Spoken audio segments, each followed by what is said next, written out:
Welcome friends on प्रयास online classes. Friends, इससे पिछला जो हमारा लेसन था उसमें हमने राजस्थान की स्थिति पे बात किया था। आज हम बात करेंगे राजस्थान के नाम पर, यानी एक्चुअल में हमने राजस्थान को पहचान लिया था कि राजस्थान विश्व मानचित्र में कहाँ है, ग्लोब में कहाँ है। ठीक है, तो अभी हम शुरू करते हैं कि राजस्थान का नाम वास्तव में राजस्थान कैसे हुआ, कौन कौन से चरण रहे। तो हमारा आज का जो टॉपिक है वो है राजस्थान का नामकरण। ठीक है, कोई भी है जो भी नामकरण वगैरह। ठीक है, अब हम शुरू करते हैं कि ये किस तरह से। तो देखो, दो शिलालेख हैं विशेषकर हमारे राजस्थान के संदर्भ में। एक शिलालेख है 532 ईस्वी का, एक शिलालेख है 625 ईस्वी का। 532 ईस्वी का जो शिलालेख है चित्तौड़ शिलालेख। चित्तौड़ शिलालेख में एक नाम मिलता है, नाम है राजस्थानिया।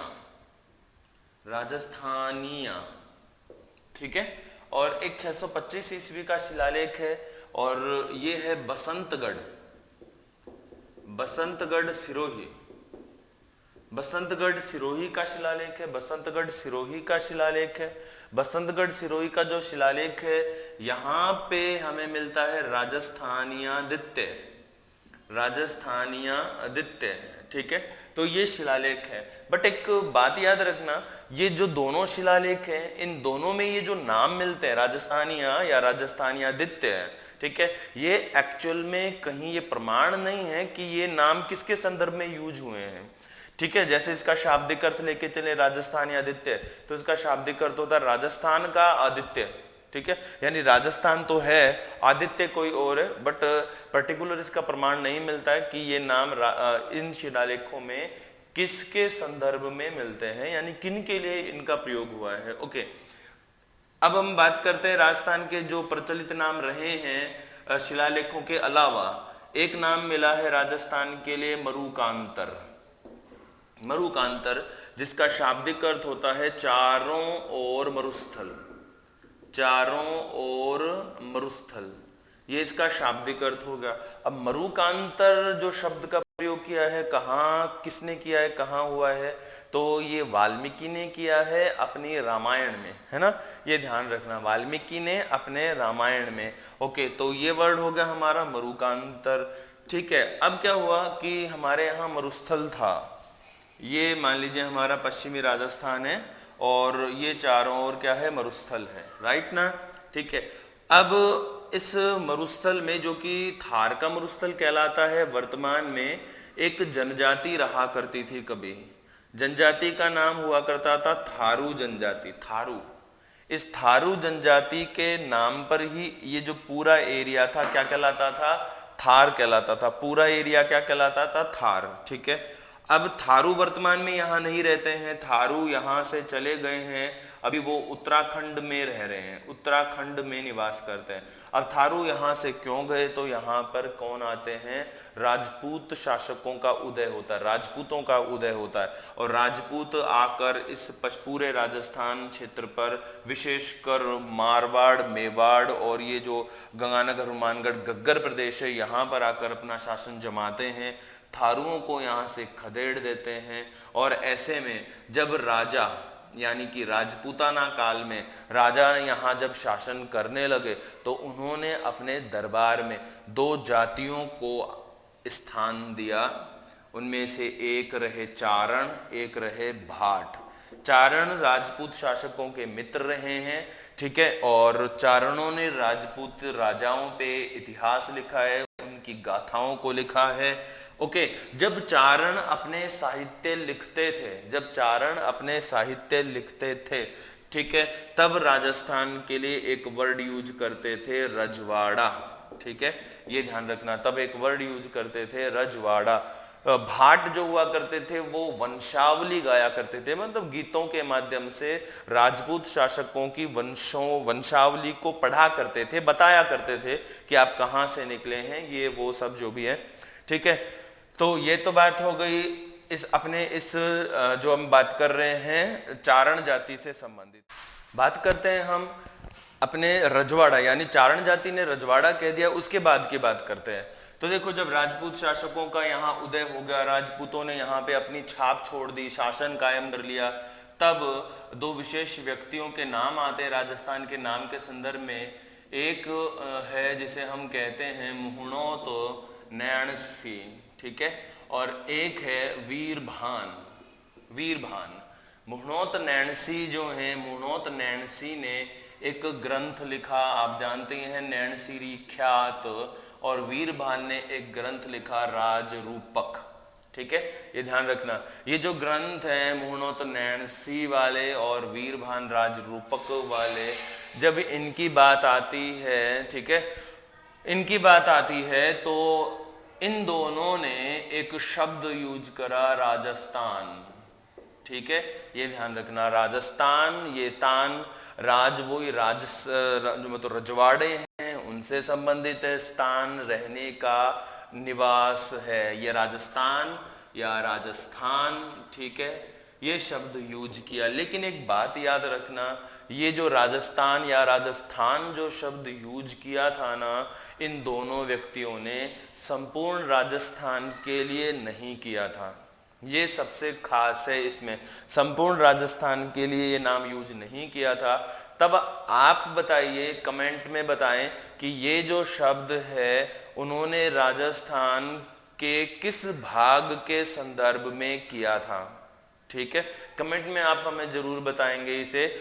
इसका आंसर मैं आपको अगले वीडियो में, अगले लेसन के लिए छोड़ रहा हूं, ठीक है, ये ध्यान रखना, आप जरूर बताएंगे राजस्थान का जो शब्द है, राजस्थान शब्द है, वो इन्होंने किस एरिया के लिए किया था। एक और क्वेश्चन यहाँ पे अच्छा है, उसका मैं आंसर आपको देता हूं अभी। क्वेश्चन आ जाए कि राजस्थान को पहली बार राजस्थान किसने कहा, तब आपको आंसर देना है यहाँ पे colonel James Tod. Colonel James Tod वो व्यक्ति हैं जिन्होंने राजस्थान यानी संपूर्ण राजस्थान को पहली बार क्या कहा था, Rajasthan.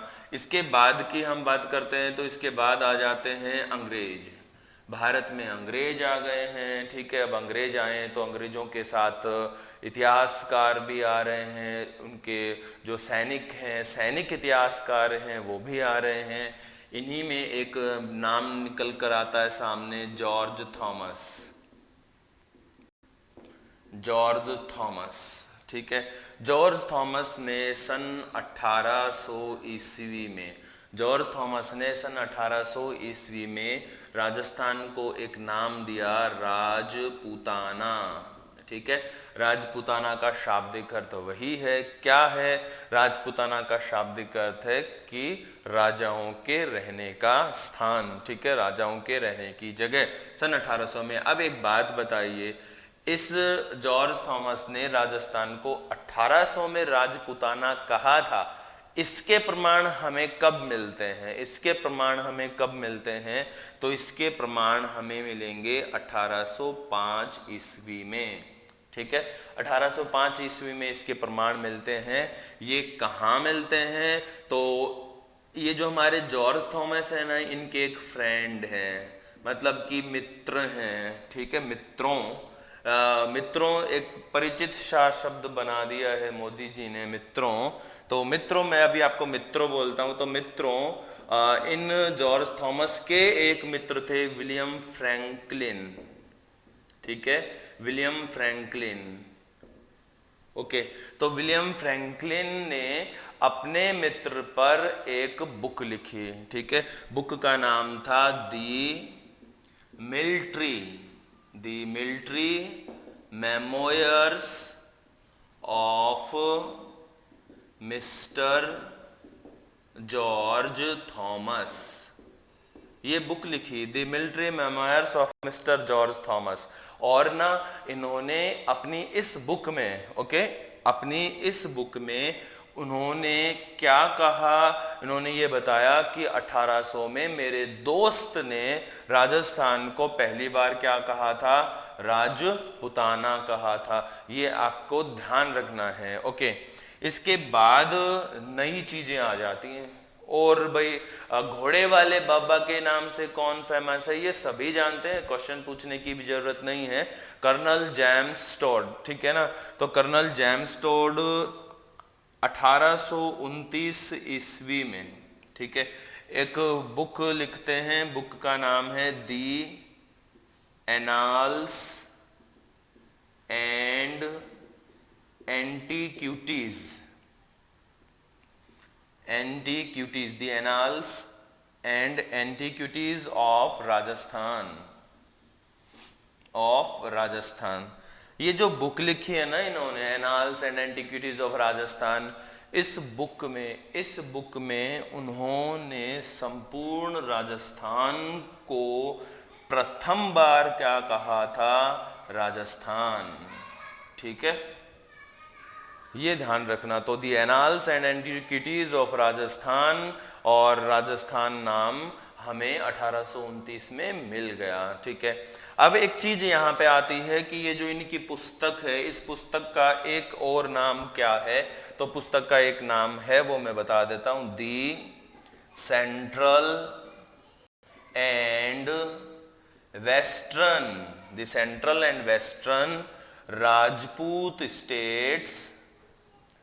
Rajput states of India, ठीक है, ये ध्यान रखना है, the central and western Rajput states of India, ये इनकी पुस्तक का दूसरा नाम है, ठीक है। ये बात हो गई है कर्नल जेम्स टोड पे।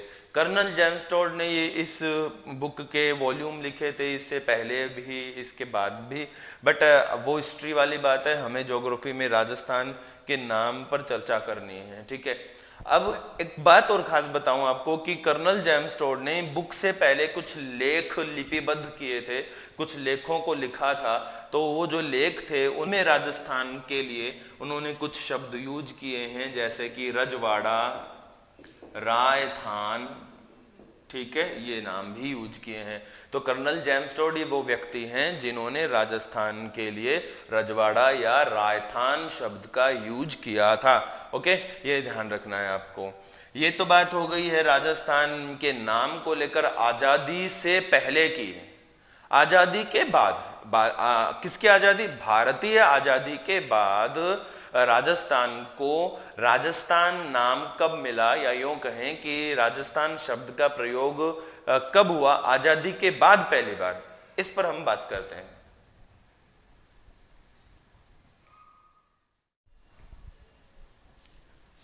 तो मित्रों, ठीक है फ्रेंड्स, एक ही बात है।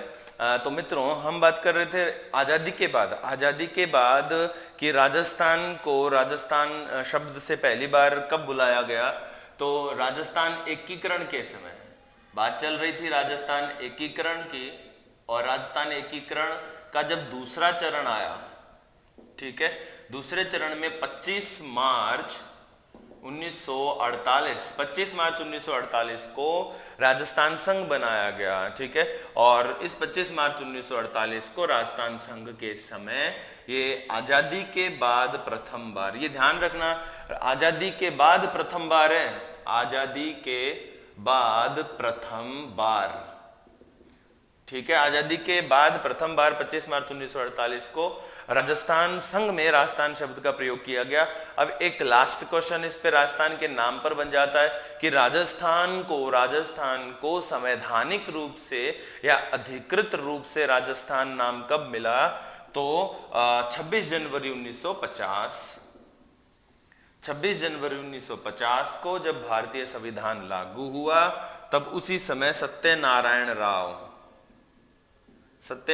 राव की जो समिति की सिफारिशें थी, उस सिफारिशों के आधार पर राजस्थान को संवैधानिक रूप से जो नाम दिया गया वो कौन सा था, राजस्थान, ठीक है, ये ध्यान रखना। अब है ना, 2 क्वेश्चन आते हैं, और क्वेश्चन में पहला 3 क्वेश्चन बोलता हूं एक्चुअली, ठीक है। पहला क्वेश्चन, राजस्थान को संवैधानिक रूप से राजस्थान कब कहा गया, मोस्टली स्टूडेंट आंसर देते हैं 1 नवंबर, ठीक है। और आधे जो मोस्टली बच गए, आधे वो मोस्टली आंसर देते हैं 30 मार्च, ठीक है ना। और कुछ यानी 10% ही ऐसे हैं जो बताते हैं कि 26 जनवरी 1950। ये रियलिटी है, ध्यान रखना, ठीक है। तो अब 1 नवंबर और 30 मार्च, 1 नवंबर और 30 मार्च बहुत ज्यादा चर्चित हैं, उनकी क्या वजह है? तो 30 मार्च 1949, ठीक है, 30 मार्च 1949 राजस्थान एकीकरण का चौथा चरण था। राजस्थान एकीकरण का चौथा चरण था और चौथे चरण में राजस्थान की 4 बड़ी रियासतें, जिनको J3B भी कहते हैं, J3B ये नाम भी देते हैं, ठीक है। ये वाला 30 मार्च 1949 J3B यानी जयपुर, जैसलमेर, जोधपुर, बीकानेर, ये वे रियासतें हैं जो राजस्थान एकीकरण में सम्मिलित हुई। एक्चुअल में ये इन रियासतों के लिए ऑप्शनल था कि वो राजस्थान एकीकरण में शामिल हो भी सकती हैं, शामिल नहीं भी हो सकती हैं, क्योंकि भारतीय संविधान ने जब देश का एकीकरण चल रहा था तो उस समय रियासती मंत्रालय सरदार वल्लभ भाई पटेल ने ये घोषणा की थी कि वे रियासतें जिनकी आबादी 1 करोड़ या उससे अधिक हो, ठीक है, और जो इनकम है, इनकम अधिक हो, ठीक है, वो क्या कर सकती हैं, अपना स्वतंत्र अस्तित्व रख सकती हैं, ठीक है। तो ऐसे में क्या किया था, ये रियासतें 4 रियासतें थीं जो राजस्थान की इस श्रेणी में आती थी, जहां जो अपना स्वतंत्र अस्तित्व रखती थी, उसके बावजूद उन्होंने क्या किया कि राजस्थान एकीकरण में शामिल होना स्वीकार किया। कब? 30 मार्च 1949 को। तो अब आप सोचो, तो हमें इस दिन खुशी नहीं होगी क्या? होगी ना, ठीक है, खुशी हुई हमें बहुत, और हमने उस दिन क्या मना लिया? राजस्थान दिवस मना लिया। अब बात आती है 1 नवंबर 1956 की। तो 1 नवंबर 1956 को राजस्थान एकीकरण पूर्ण हुआ था, बस इतना। तो एकीकरण पूर्ण हुआ, और एकीकरण पूर्ण होने की खुशी में 1 नवंबर को हम क्या मनाते हैं? राजस्थान स्थापना दिवस, ठीक है, ये ध्यान रखना, राजस्थान स्थापना दिवस मनाते हैं। ओके फ्रेंड्स, ठीक है मित्रों, एक ही बात है। तो आज का जो हमारा लेसन है वो राजस्थान के नामकरण पर, इसे अच्छे से लर्न कीजिए, याद कीजिए। इस पर जो हमारा टेस्ट होने वाला है, उस टेस्ट में इसी टॉपिक से रिलेटेड क्वेश्चंस आपसे पूछे जाएंगे। ओके फ्रेंड्स, ज़्यादा से ज़्यादा आप वीडियोस शेयर कीजिए, लाइक कीजिए और हमारे चैनल को सब्सक्राइब कीजिए। थैंक यू एंड जय हिंद।